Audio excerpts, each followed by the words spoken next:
Let me know when you're ready, Adam. No rush. Good? All right. We're back in Acts 15. We didn't conclude this study. Acts chapter 15. We're at a place where you talk about progress in the church age. There's progress going on here. There's a progression. There's growth.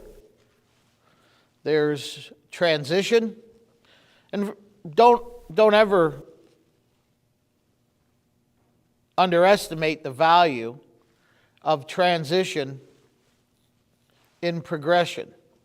Sometimes in order to progress, you have to transition. And you're seeing a transition here where the pastor of the church at Jerusalem, James, is going to pray, fast, seek the Lord's face and the Lord's will, and how to make this determination. And just so that you have a context, if you remember last week, we had discussed, and by the way, if you have any questions about what we discussed last week, feel free to raise your hand. And if I know the answer, I'll be happy to give it to you. But last week we talked about how in our day, this present day, people throw terms like legalist or legalism around unbiblically.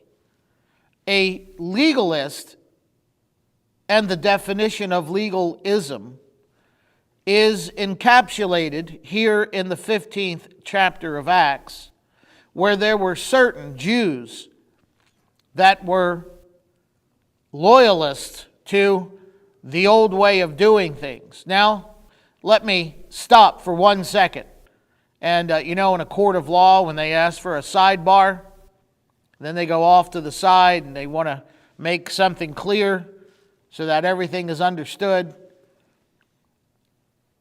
I am in no way saying that a church, a believer, that doctrinally speaking, we should ever remove the old landmarks.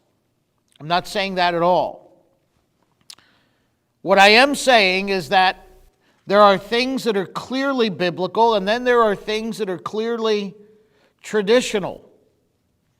And some traditions are 100% right and accurate. Other traditions, not so much.